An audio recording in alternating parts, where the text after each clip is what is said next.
રાજકીય પાર્ટીમાં આજે તમે જોતા હશો જે વિસ્તારમાં આદિવાસી સમાજમાં સારું એવું નેટવર્ક ધરાવતા આપણા ચૈતરભાઈ વસાવા જે સારી રીતે, તો હું ઈ જ કહું છું કે 2 દિવસ પહેલા અમારે અહીંયા જિલ્લા કલેક્ટર સાહેબ પાસે આદિવાસી સમાજ જ ભેગા થયા હતા એક ટોયલેટની માંગણી કરવા માટે.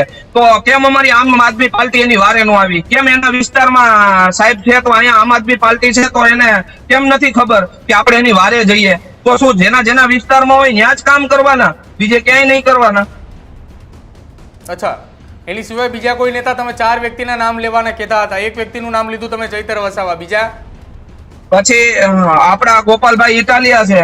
ગોપાલભાઈ ઇટાલિયા રોજ વિડીયો વાયરલ કરે છે. આજ મારા જેવા વ્યક્તિ જે નિષ્ઠાથી કામ કરે છે, રાત ઉજાગરા કરીને પબ્લિકને જાગૃત કરવાનું કામ કરતો હતો, તો આજે મારા ફોન પણ રિસીવ નથી થયેલા. તો હવની ચબી ચમકાવે ઈ જ શબ્દો હોય, બીજો કયો શબ્દો હોય આમાં?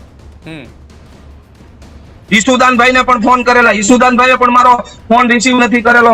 મનોજભાઈ સોરઠિયાને મેં 2 વાર ફોન કરેલું હતું, તો ઈ એમ કે છે કે કાર્યકર હોય એટલે અંદર ની મગજમારી હોય. પણ મગજમારી છે નહીં, મારે તો તમને રાજીનામું દેવું છે, તો રાજીનામા મગજમારી છે નહીં.